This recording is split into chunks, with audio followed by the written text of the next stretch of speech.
Sarah and I are like, let's fix it. Exactly. Exactly. Yeah, Cool, that man. interview is amazing, girl. My phone just started ringing too. I'm like, no, not now. How am I not on mute? That's a good point. Let me check mine. I love the Barbie car in the back. Oh, Perfect. Can that's everybody hear that's me Jem's now? Bentley. Yeah, we can hear I you love fine it, Yes. now. Uh-huh. Bentley. Excellent. So I think everybody's in the room now. So let's start with our second panel. Um, Buenas noches a todos. Good evening, everyone. Thank you so much for being here. My name is Sofia Corcho, and I'm the Director of Entrepreneurship and Innovation for ALPFA Boston. I've been serving the ALPFA board for the past year, and it's my honor to be supporting the Latinx community in Boston. Um, uh, it is my distinct pleasure to welcome you all here to this very special event. When we were planning the line of speakers, we couldn't think of a better group of experts than the ones that are here presenting for you today. So we are super, super excited. I know we have some entrepreneurs, innovators, decision makers, Latino leaders in the room. So I'm sure this event, this panel will be beneficial for all your upcoming initiatives. So we are super excited that all the information that we present today will be at your service. So please take your pen and paper and start taking notes, because the experts that are joining this panel are just amazing. And we hope that you can leave this event empowered and motivated to start implementing this valuable information in whatever you are creating, and feel inspired to continue scaling your ventures. Now I would like to introduce our moderator for the night. He isn't just a friend, but a well-respected leader in the startup and venture capital ecosystem. Please join me in welcome Eli Vasquez. Awesome. Thank you, Sophia. Yeah, he's a co-founder and managing partner of International Innovation Associates, co-founder and managing partner of the Investors of Colors Network. He also served as a capital advisor to the University City Science Center, and in his prior role, he oversaw the United States Department Global Investors Program. He currently serves on the board of the Angel Capital Association, and he's a capital advisor to the Stanford Latino Business Action and the Impact Cabinet for the Hispanics in Philanthropy Power Up Fund, amongst other accolades. So we are honored to have you leading this panel today, Eli. Please, the floor is yours. Awesome. Thank you, Sophia, and thank you to Alpha and the whole team for having us. So by the looks of your clock, it is officially happy hour here on the East Coast. So those of you still hanging in with us, by all means, help yourself. If you're not on the East Coast, you can borrow our time zone for this session and grab your favorite glass of wine or whatever your choice may be. So I'm very pleased to be here. I'm excited to have this conversation with the folks on the panel and the folks in the audience. So what we're going to do, kind of frame up our conversation. We have a little bit over an hour or so to have this conversation. I want to frame it in a couple of different ways. So after we do our brief introductions from each of the panelists that I'll set up here in a little bit, we're going to dive into this session under two ways. One, approaching it as an entrepreneur, you're a founder. What are some things you should be thinking about as you're going out to raise capital, from different capital providers? So I'm going to ask our panelists to be switching their hats on the different mechanisms of providing capital, right, or accessing capital, whether you're a founder, an operator, a venture capitalist, a banker, right? How do you go about raising capital? And then two, let's reverse roles and say, how do we get into the capital providing world, right? How do we become an investor? What should we be looking at? What should we be thinking about as we're designing our investment thesis? What should we be thinking about, and how we want to deploy capital? So first and foremost, like I said, let's go ahead and start with some introductions. And I want you each to spend a little bit of time, and I want to spend some time, with each of you telling your story of how you came to be into the roles that you are, not just like the day to day. That's kind of standard, but people want to know a little bit about you, and then finish off with something that you're optimistic about. It could be anything, something that has been on your mind, something that you're thinking about deeply that you're optimistic about. So I'm going to start with our lady friends. So Yara, I will start with you, please. Sure. Well, thank you guys so much for the opportunity to participate today. I am really excited to be here and to learn together. I work at JP Morgan Chase, where I am a VP of Business Development, which pretty much means that I'm a business banker for small and medium sized businesses. I am really excited to have this role. And part of that is that I'm originally from Brazil. And I came to visit my dad when I was 13, and my neighbors offered me $13 an hour to babysit their kids.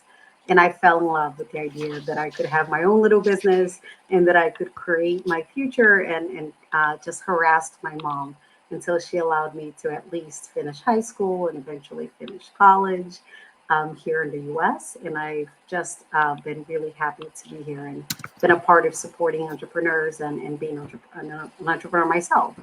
I originally thought that I was going to be a therapist, and I realized that I don't do very well with leaving the stress of other people at work. So what I do instead is I have a very specific framework as a business banker, where I get to understand founders and business owners and understand their goals, where they are, and kind of bridge what it is, figure out what it is that is keeping them from achieving it, and bridge it with strategic partners, a very well curated network of folks that I work with, and some of the resources that we have here at JP Morgan Chase. So I really love that.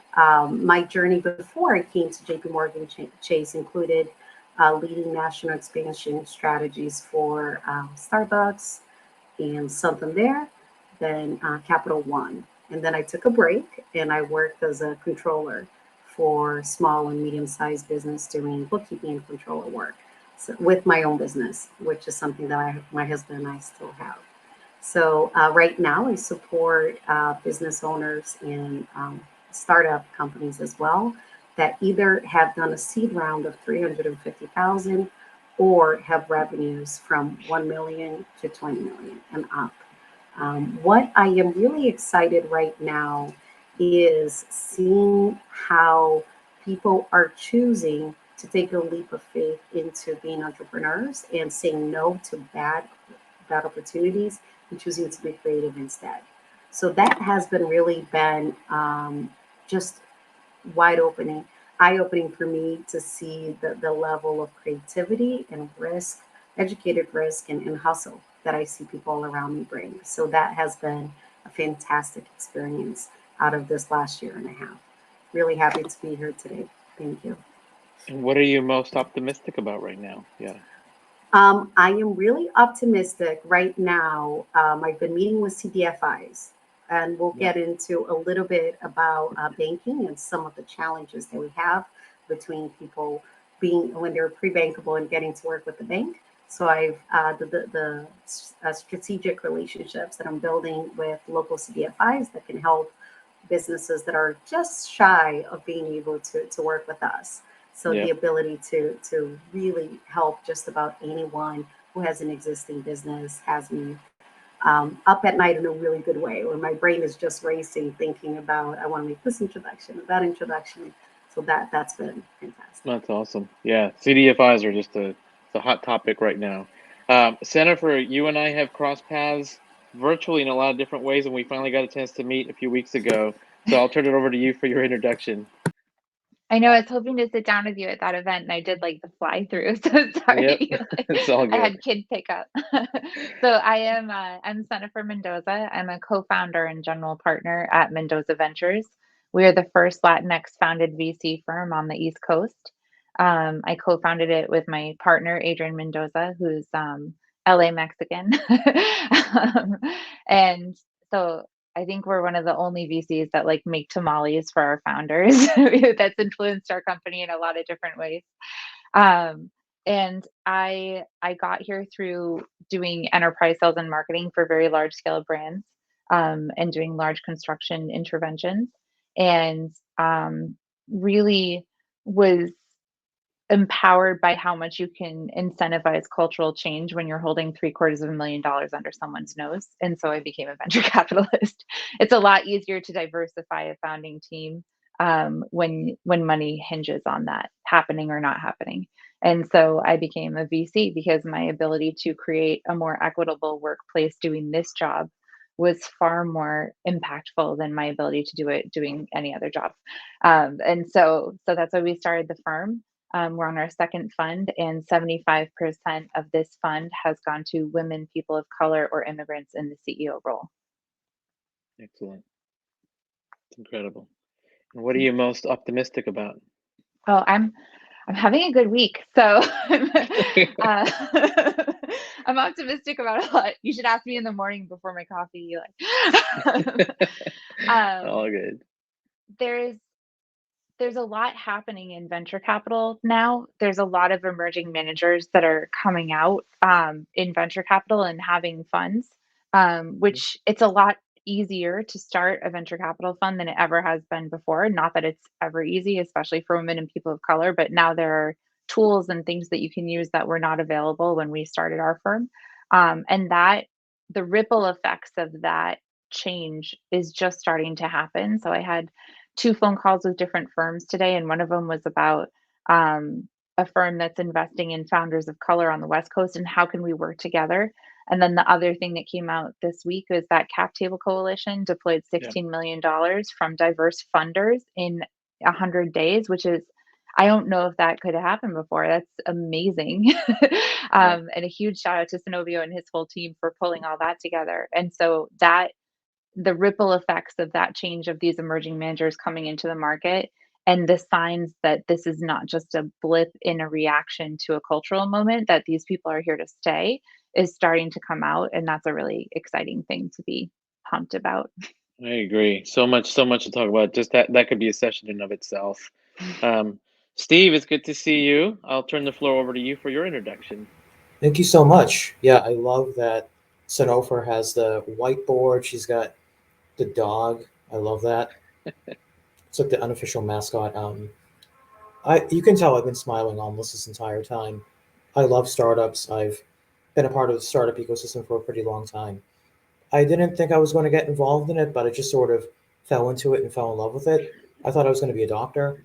My mom got really sick. It's a story in itself. And, I was working for my dad as his marketing co-founder, and I started going to different events, forming those very powerful and positive relationships. And I mean, that's basically what I'm known for in the community too. I love to make connections. I love to understand what the needs of founders are and try to bridge the gaps. And I want to make something very clear to everybody who's listening. I'm also here to learn. I don't know everything, but I am blessed, as I'm sure we all feel the same, having all these great minds around us. And just sort of like going back to what Sanofer was speaking about, it seems like the community, the global startup ecosystem, is going through a very great period of transformative growth, expansion, opportunity. Like whether it's these emerging funds, that represent a lot of overlooked, parts of the ecosystem, or whether it's just founders becoming more empowered and, more capable of leaning into the people, places, and things that are there to support them. I mean, I'm here to learn. I'm here to provide whatever knowledge I can and to connect with some amazing people. Thank you so much. And what are you most optimistic about, Steve? I'm optimistic that I got my camera working right for like the first time, and I know Yara's laughing because she's only seen me on camera like twice. But I mean, other than that, I'm I'm just optimistic about the world of venture in general. I feel like, we're going through a lot right now as a society, and seeing people like Yara was saying who are making that decision to take that leap of faith. It's just you love to see it. It's a beautiful, beautiful thing. I love it. Love it. So, for those of you listening, I set up the introductions like this on purpose because many times when entrepreneurs approach investors, it's give me your money, right? And really, it should be tell me about yourself and what you believe in and what's important to you, and whether you start fitting that personality fit and finding that click with that investor. So tip number one is you want to get to know the investor a little bit. even on a personal level. Like, why do you have a puppy in the backdrop there, Jennifer? Right, and that's a conversation starter. So, Sticks out. you know, right? Just a nice Anyone little will tell tidbit. you we have a puppy because we're the underdogs, and that's who you want funding your company. Love There it. you See, go. that's it. See, so that's tip number one. But what I want to do is I want to kind of walk through the capital stack a little bit. And Steve, I'm going to put you in the role of that early stage entrepreneur. You're My going to take us people, I love from it. there. You go. You're going to take us from the non-dilutive, the script and scrape, friends and family into the pre-seed. Jennifer, walk us through a little bit of the angel into the VC, and then Yada, you bring us home. Okay, so Mm. walk us through the capital stack. One, what is the capital stack, Steve? And I'm an entrepreneur. I'm barely starting out. I got an idea. What's my journey through at least the pre-seed phase? So, first and foremost, that's both an exciting time to be in the game and it's also terrifying. And I know that a lot of early stage entrepreneurs feel like they have to do 10 million things at once. I mean, they're getting a lot of stuff, put towards them too. Like you need to find product market fit, you need to get the right team in place, you need to find a co-founder. And I have different opinions on all of that. But I think that some of the words that stick out to me is like those prime objectives that need to be executed on. You need to get some sort of validation. You need to, because basically, if what you're doing just isn't going to stick, there's no reason for you to be pursuing it. And you have to figure out, is this fundable? Is this idea that I have, is it revenue positive? Because a lot of us have amazing ideas. I mean, my head's like churning with them all the time.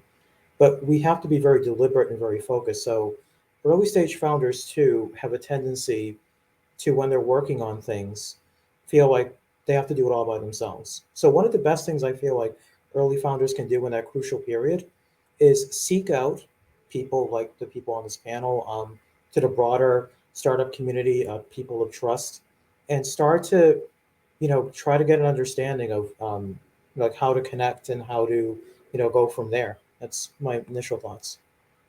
Oh, that's great. Now walk me a little bit through the funding stages, like what kind of funding that they're going to be looking for in those early stages. So pre-seed funding. Well, Oh, let's start with like non-dilutive. Let's start with friends and family. We hear these terms thrown around. Let's mhm. talk about those early stages of funding. Okay. So what would you need me to? Because I'm not an investor myself, so should make that Well, clear. from your entrepreneurial days, where Hmm. did you get those first dollars from? I would say, you know, in the friends and family sense. So basically, like, trying to find my champions, people that, you know, believe in the idea and people who are willing to go with me on this risky journey. I mean, it's a it's a slog through the Yep. mud. Yep. Yeah, Yeah, the early founders, you're burning those credit cards, you're dipping into savings, you're calling your hard. cousins, your college roommates, old college friends, right? You're Yeah, calling aunts and uncles, trying to whoever get a little bit will. of Yeah, capital in it, right? And ultimately, you end up kind of raising. Well, then you go through the business plan competition circuits. And normally, what happens, right? They get into accelerators, they get into business plan competitions. This is where incubator. you're going out for grants, right? In certain cases, you're just trying to find as much non-dilutive capital as possible. And non-dilutive money means that nobody's taking a stake in your company. They're essentially just giving this money to you generally as a grant and or maybe a loan, right? But not I wouldn't say not a sophisticated loan like Yada's giving out. It's like, hey, pay me No. back if you can, right? And so that's those early stages. Then you're gonna get into that pre-seed phase where you're like, okay, maybe I can raise maybe a $50,000, $100,000, $250,000. That's generally going to come from maybe an angel investor. We'll talk about what angel investors are. And maybe a VC will take a leap on you, but that's going to be probably a very, very early, very, very, very friendly VC. Need to be aware of that. Yeah. But you're just cobbling a lot of different capital, and you come in with a lot of baggage, right? And then you walk into Senator's office and you say, Senator, fund me, please. You're a venture capitalist. So I've read your walk us through that. tweets, please. Yeah, exactly. Senator, walk us through that next phase of the capital stack from, let's say, the angel into like where you start seeing them, and even walk us a little bit past the later stage venture as well? I would say hopefully not too much baggage.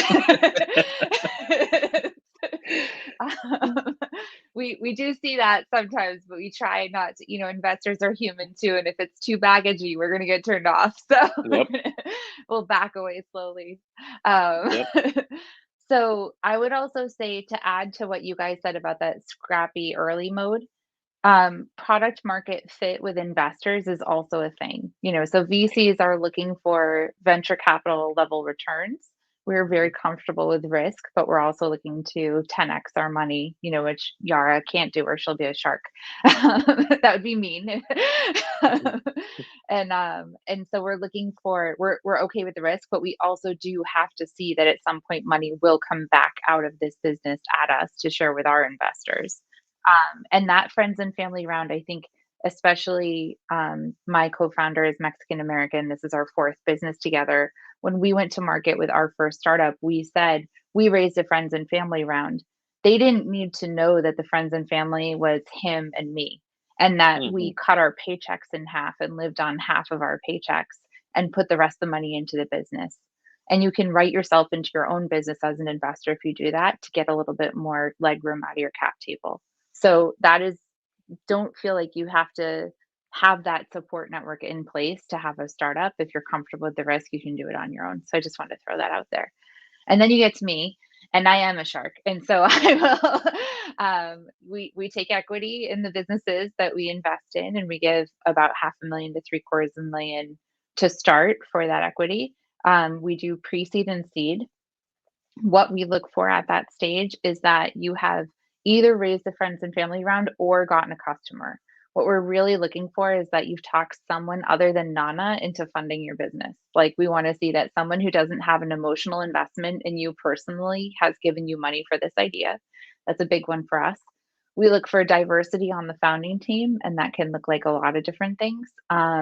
If No matter what color your skin is, if everyone's an engineer, I'm going to worry, because you're going to need to work with a sales team at some point to sell this. And if everyone's a salesperson, I'm going to worry, because who's building the product? So we look for diversity in 3 dimensions in all of our companies. And they're very small when we meet them. So we tend to meet them where they are and then diversify outwards from there. We put women or people of color first on boards and things like that as we move forward. And then we also look at the team. So we do product, market, and team. Like, can the product hold water? Can you sell it in the market? And can the team function as a team?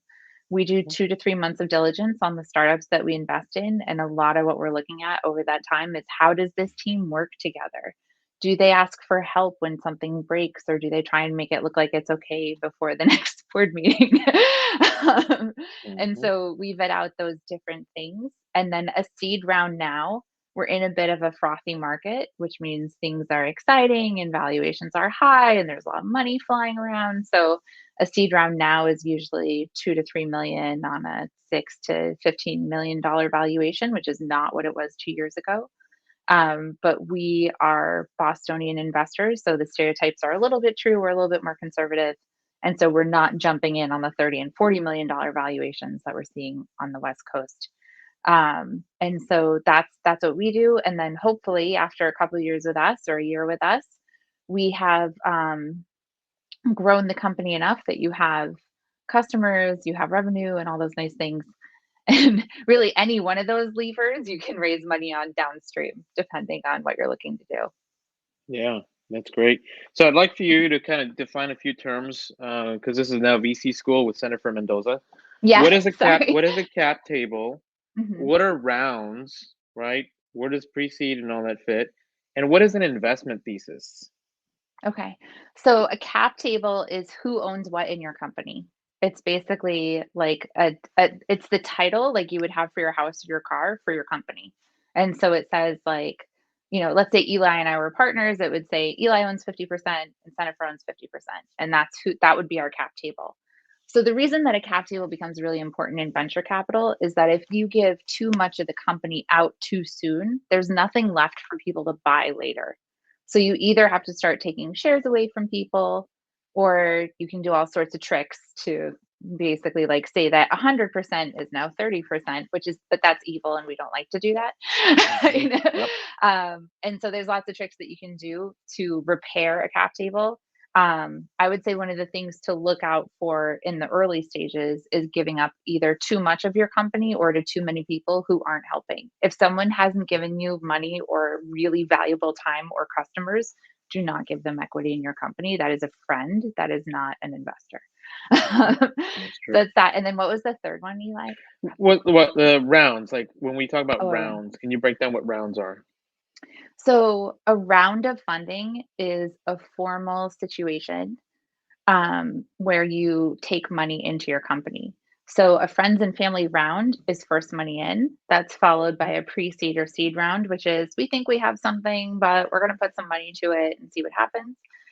A little bit more formal than that, but barely. And then an A round is we think we have something. And then a B round is we have customers. And then you Yep. can keep going from there until either you go out of business or IPO. Yeah, and there's no real defined term on like what the exact number is for a Series A, a Series B, right? It's sort of when the company decides that it's a good time to raise for this next phase of growth. I've seen Mhm. companies Series F. I saw a Series double M, so that was a Oh, kind of a yeah, that was kind of a funky one. I've seen Seed, Awesome. I've seen Seed Plus, right? So you get to see how these entrepreneurs define these terms, and obviously they're working that with their investors. And then the last thing I think ties in with Jorge's question, the investment thesis, and what he's asking for is what is more important as an investor? Is it the product or the service? Is it the team? Is it the traction? So link that question with like your investment thesis. okay. So that's really two questions. So the first is investment thesis. Yep. And when the way that a fund works is a fund is a protected pot of money, and the Securities and Exchange Commission oversees that pot of money to make sure that when I take money from people and I put it in that pot and I say I'm going to spend this on this type of startup, that actually happens. And Bernie Madoff is the reason that we are regulated, which is good. That is all good regulation that you want to keep investors protected and to keep investors doing what they say that they're going to do. So my investment thesis is what I'm telling everyone that that pot of money is going to do. So at Mendoza Ventures, we invest in artificial intelligence, cybersecurity, and financial technology with a focus on diversity and inclusion. That's our investment thesis. We've told the SEC that we're going to do that. We've told our investors that we're going to do that. If I invest in Tory Burch, because who wouldn't love some new clothes, I have now gone off of my investment thesis and what I told everyone that I was going to do. So that's really important to you when you go to raise money, because if you come to me and say, I have this amazing clothing line, unless I'm going to personally write you a check, I cannot invest in that according to my fund and what I've told everyone that I'm going to do.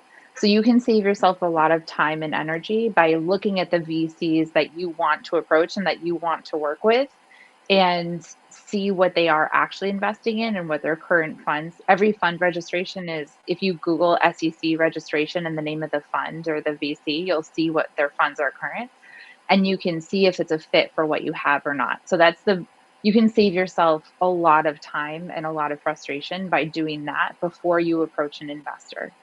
So that was the first thing. And and then Jorge is asking, what's more important as an investor? Is it the product, the service, the team, the traction? How do you weigh these when you're considering the investment?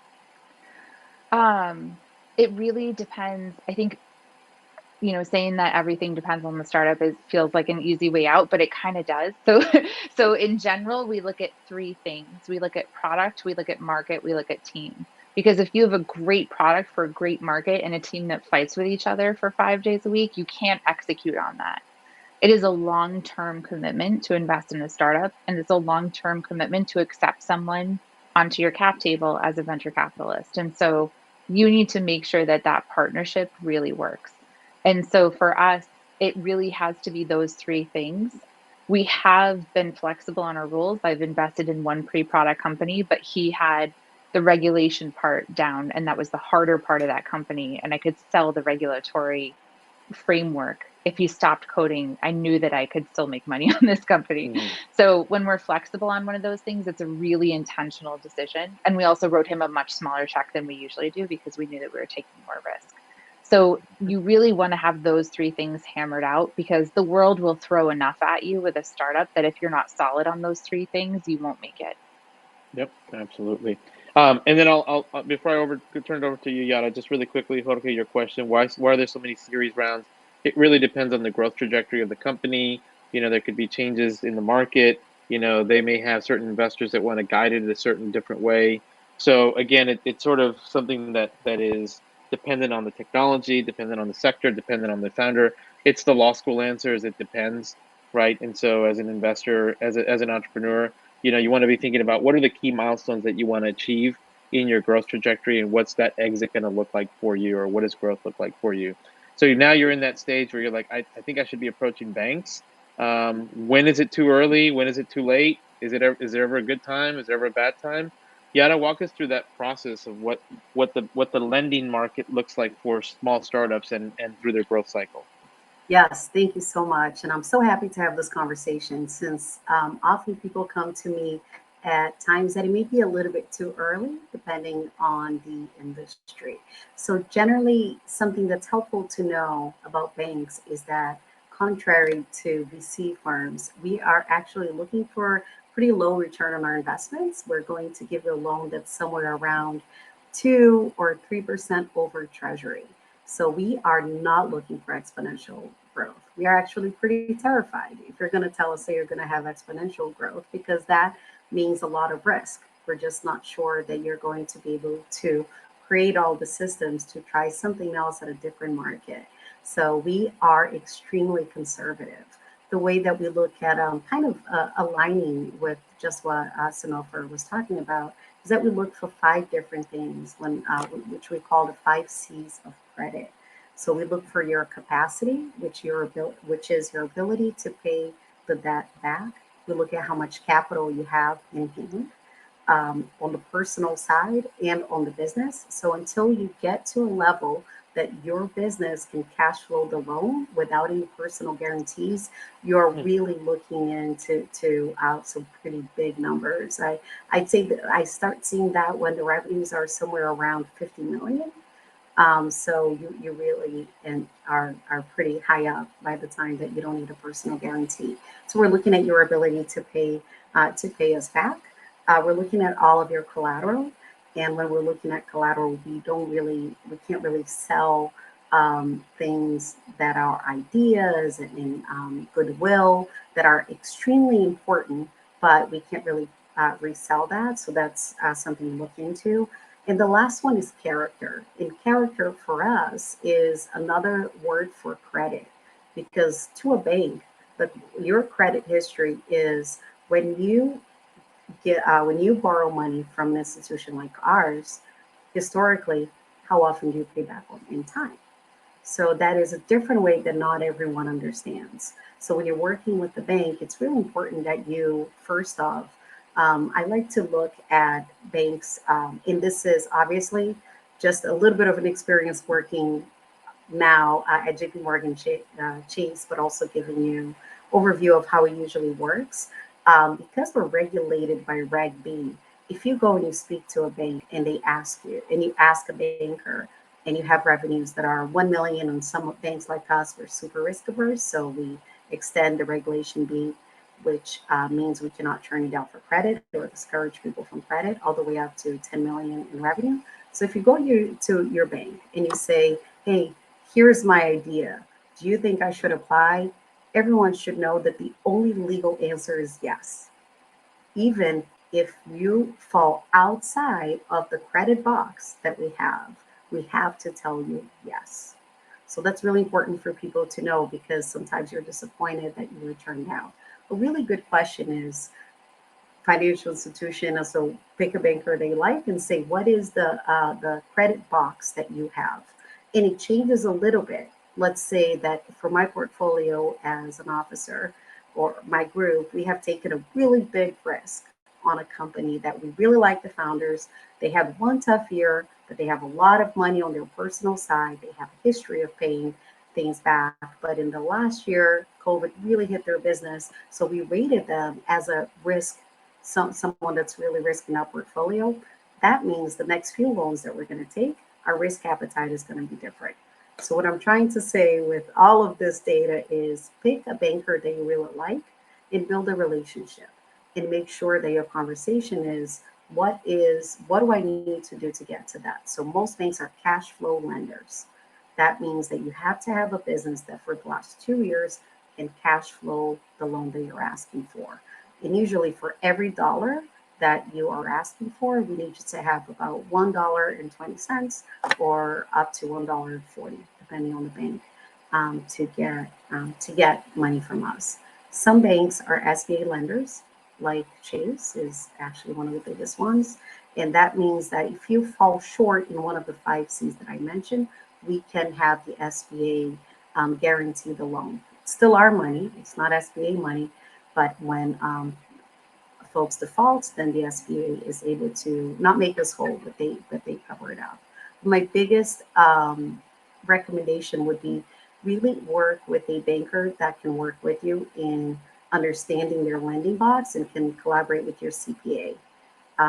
Another, because I work for Chase, I think it's important for you guys to know that we are one of the few banks that can work with anyone from startup all the way up to an IPO. But if you're interested in investment from Chase, we usually come in after Series A, at the Series B, depending on which VC firms have already signed on.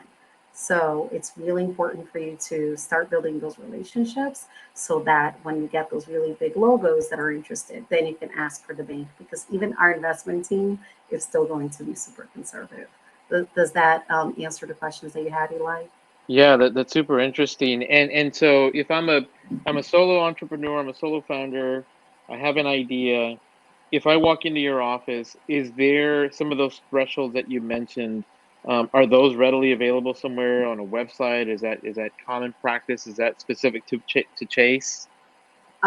So everyone should be able to tell you what the lending box is. If you have a pure SBA loans, we are back to non-COVID guidelines. So we are taking applications for anything, including startups. It's going to Mhm. be a mixture of all of those five C's that you have. So Mhm. let's say you have a home and you have a lot of equity in it. You have a lot of funds to fill up the collateral and a lot of different things, and you're an experienced founder that's doing something that's not very risky, then you could be closer to one bank or another bank's risk appetite. So kind of understanding what their appetites, what are their preferred industries when you go in and you ask those questions. There are banks, absolutely, that are going to lend to the right person. But just keep in mind that if you go in and you say, can I apply? The answer is going to be yes. It does Gotcha. not mean that you will get the loan, though. It just Yeah, means that you can apply. gotcha. Not to walk away with false hope. That's a Yes, big exactly. learning lesson. Yeah. So Exactly. I want to switch gears a little bit, guys, and I want to talk about the team. Every investor always says the most important thing is the team, the team, the team, right? And I want to talk a little bit about your perspectives on what that means to you. And Steve, you've worked with a lot of founders, small, little, large, of all different shapes and sizes. What Exactly. is what does it mean to you to what does the team mean to you? What's the importance of the team? How should founders be thinking about their team? So I'm so glad that I was here for the first panel too, because Jorge and others were talking about the power of relationship. And basically, when you're building your team, you have to look out for people who are not only proficient and competent and capable, but people that you feel like you're going to be able to get along with and who can form a dynamic with you that will go through the good times, the bad times, and the boring times too. Because believe it or not, there are a lot of boring times in the startup world too, where you're just waiting and you're trying to iterate and do all this other stuff. So, team to me, I know it might sound a little bit cheesy, but it comes down to cohesion. How can all of us come together and gel and figure out how to solve these difficult problems? And there are all these other dynamics that obviously come into play. Like, you have like a one founder who's technical, one founder who's non-technical, You have people who have, of course, because everybody's different personalities. But again, I think it comes down to having shared value on the mission and the vision, but also like having those elements of trust and respect. Those are just a few of my, I guess, topmost thoughts, bottom line up front. I love it. Jennifer, how do you assess the team? We look at performance over time. So one of the Mhm. things that's different about us is that it takes us 2 to 3 months to make a decision on whether or not to invest. And one of the biggest things that we're looking for over that time is, did this person do what they said they were going to do? Which I know sounds Mhm. really basic, but that's a really good stick to measure people by in business. Are they executing on what they said was going to happen? I think, especially in startups, I think we've all heard this of, in the next 2 weeks, I'm going to get funded and then I'm going to crush my product and we're going to have a million Rocket ship users. growth. Yeah, exactly. Hockey stick, hockey stick. The hockey stick actually looks like this, both emotionally and physically. Oh, I love And so, yeah, and sometimes it looks like this and then it looks like that. So that. it's not smooth. And so usually when someone says that in a first meeting, it's a red flag for us. And we watch over time, how are they performing as a team? Are they celebrating? How are they navigating failures?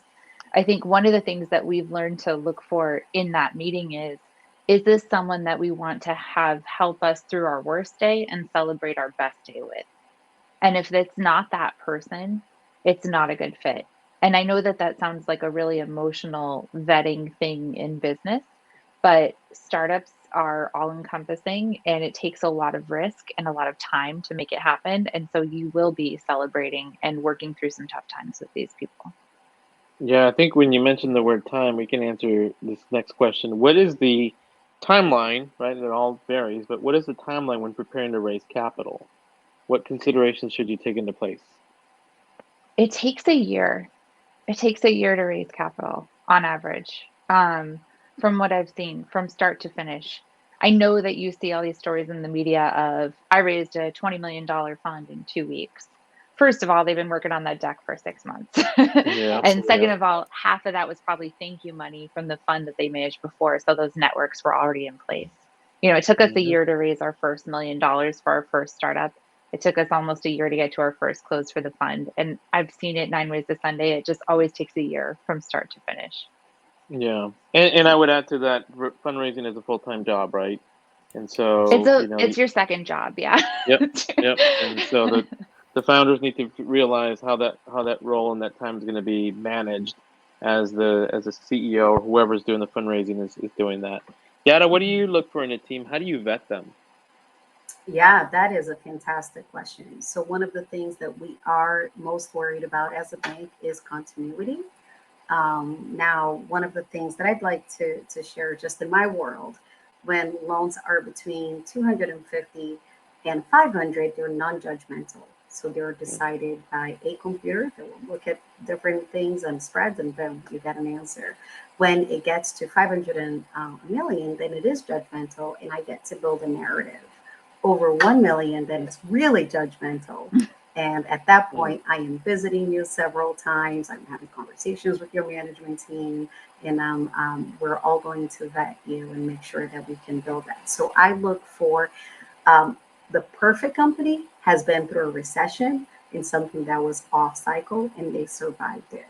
Also, the owners have skin in the game, so they're not drawing equity all the time and living beyond their lifestyle. We want to make sure that if we're coming in and we're investing our money, that they also are leaving some money in the company and making sure that the company is able to run them to run for a while.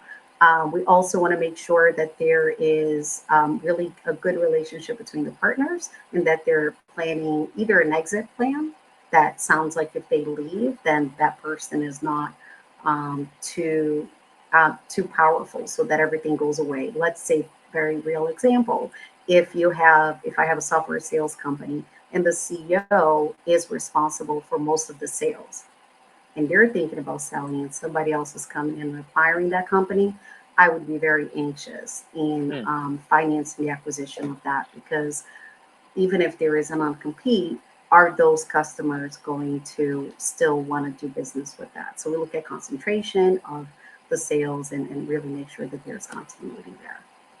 So But very making it through a recession is huge. no, that's really helpful because it goes to the question of oversight, right?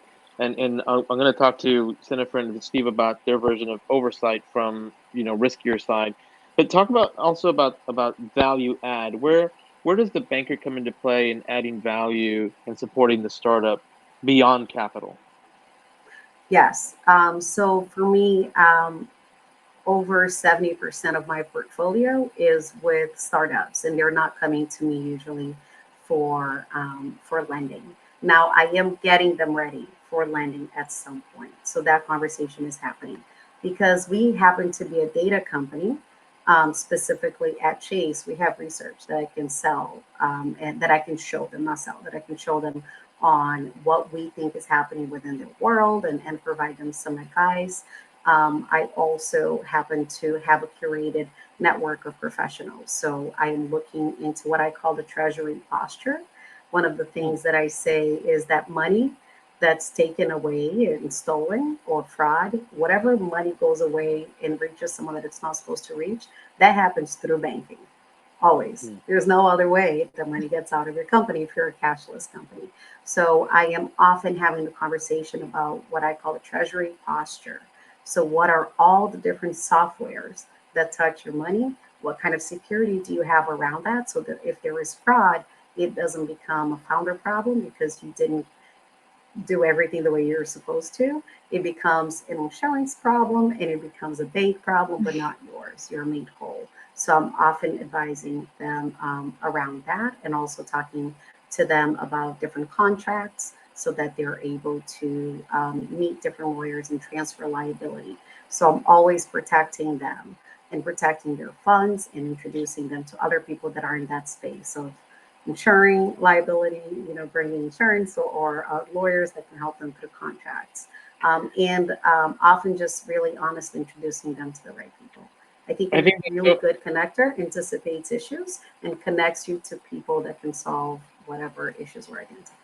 I think that's so important, yeah, especially for the Latino community that tends to be kind of like, well, we'll just figure it out, right? But to be really Yeah. buttoned up and shored up in how you manage your business operations, I think is such a valuable lesson to take away Yes, from and, that. and, and often we trust. We have a tense, there's a little bit of a tension I feel and I see in sometimes we over trust and Hmm. we think that trusting doesn't go along with verifying. And I help separate those conversations, making Hmm. sure that there are different logins for different people and your credit cards are only accepted in different industries. And you trust people, that's why they're employed by you. But you also Yep. verify, and nothing's ever a problem unless they try to break those rules. So having those conversations that you should trust someone, that's why they're Yep. there, and let's have the controls. Only one person Exactly. has control. Money goes out. There's two people looking at it, and those are things that I really like to educate our community around. That's great insight. Jennifer, talk to us about oversight. What should we expect from you? Are you going to knock on my door and you're going to rummage through our computer files? What kind of oversight does the VC provide, and what value add beyond the capital? Yeah. I want to piggyback off of something that Yara said too. I want you guys to learn from our mistake. When we opened this firm, we didn't realize how much of a partner your banker is. And Yeah. they make money off of you. They invest the money that you give them. They make money off of the deposits that you give. They make money off of your customers using your bank account. So, I mean, not to add to Yara's to-do list, but put them to work. You're paying them as much as you would your lawyer or anyone else. And so I think when we first found bankers as business people, we didn't interview them the way that we would like a business partner or an employee or a lawyer. We didn't really know enough about the relationship when we started to know the value add there. So do that, ask them. I also have asked, because we're in this, I've learned to ask what percentage of their customer base is people of color, Hmm. so that we're not putting ourselves, we're a woman and a Mexican American, and we don't want to walk into a room where we don't have a voice. And so we've learned as business owners that just by asking that question, if all of us on that call ask that question, to go to Jorge's point of our financial planners, what percentage of your portfolio is managed by people of color or women? And then to everybody that you hire, we can create an uproar to start making sure that we frankly get those jobs in places that we need them. So I want to piggyback off of what Yara said, because she had a really good point, and Mhm. it's something that took us too long to learn. So if you can learn from our mistakes, please save yourself the time that we spent. Um, so that's the first thing. And then for oversight for us, every venture capitalist has something called fiduciary responsibility, which means that we have to make the best decision to multiply dollars. So it's our job to give people money, to turn that into more money, and then take back that more money and give it to our investors. So we behave like that. And so you should be ready for those conversations whenever you take money really from any investor. Um, so in terms of oversight with us, we do a weekly meeting with all of our startups, sometimes a bi-weekly meeting or a monthly meeting, depending on where they are in the cycle and how much help they need. And we have worked really hard to create a transparent community between our investors and our startups so that, my favorite example, because I can't code and it's horrifying to me, is that when they break their tech, I have a senior engineer at Venmo that I can call, or at PayPal or somewhere else, that can help them fix that. Because when you're growing a company, your number one time spent is really just making mistakes that other people have made before. And we did all of it. We when we had our startups, we made up we're good at this now because we really messed up a couple of things and learned from those mistakes. And we're still learning every day, both from our startups and from our investors. And so our oversight, we try as hard as we can to make it look like, how can we help? What do you need help with to help your business get further before Friday? And is there one thing that we can do, whether it's a customer introduction, tech, whatever that is? And if I can't personally do it, someone in my network can do it. We also sometimes take a board seat, so we help in formal oversight. And then we help with subsequent funding rounds and things, making all those introductions. That's really important. You talked about the importance of the relationship with bankers. Do you make recommendations for things like that, or do you let the entrepreneur find those on their own? We don't. So there are incubators and some VCs that have basically a pot of partnerships where they've negotiated discounts with service providers and things like that. We've tried to keep ourselves as neutral as possible. The banker that's the best fit for me having a fund will not be the best fit for my international identity fraud cybersecurity company. And Yep, so we try to push them to find the best fit for them, and then we make as many introductions as we can along the way. makes It's the And we sense. exact same sometimes with us. can't have the same thing because, like, we can't have the same lawyer. Yeah, absolutely. Sorry, Steve, Steve, you were going to say no, no, something. yeah, go ahead, Steve. No, no, I was just going to agree with what you were saying in terms of like what we try to do, like at Prepare for VC, we lead by example too, in terms of, setting a cadence. And it's also about our core values, like, people, process, proficiency, purpose. So every startup that works with us gets a download on what that means. So we're putting them first. The processes we've developed are designed to help them. We acknowledge that, actually, rather like a startup, we're learning new things all the time. And so we're in that stage, and then it goes back to the purpose. The purpose is, of course, to help startups. So then it returns to the people. But we want to develop with the people we work with mindsets that encourage critical thinking, self efficacy, the kinds of like attitudes and dispositions to where they know after they're done with us that who to talk to, where to go, set them up for success. Absolutely. So I see our host coming on. I'm assuming we're running low on time now. Is that true, Sophia? Well, we have 2 more minutes, but yes, I think that this will be the wrap up for amazing panel. Thank you so much, Alai. This was amazing. I learned a lot, especially on what to do and what not to do when raising capital. There is so many considerations that you need to have in place before you start that journey. So I have some few takeaways that I would like to share here with the audience. So first of all, don't give out too much of your equity or too many seats. Consider the time is required to raise capital before you go on that journey. It may take longer than what you think. From my experience, I know people decided to start raising capital, and when they find out that the process will take longer, they are behind of their deadline. So that's a very important consideration.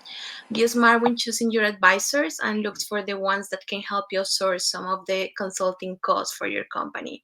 I know financial advisors, they charge a lot, so it may be smart to have someone with the financial knowledge inside on your board of advisors.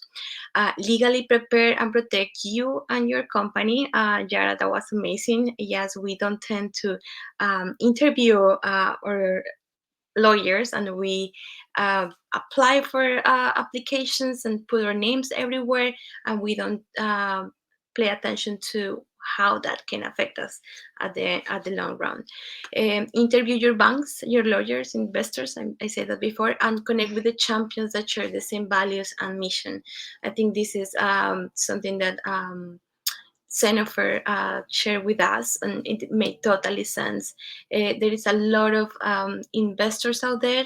You should be connecting with the ones that believe in you, the ones that share what you do, and the ones that work with the same principles and values. That's very important. And learn from other mistakes, I think, is the main takeaway.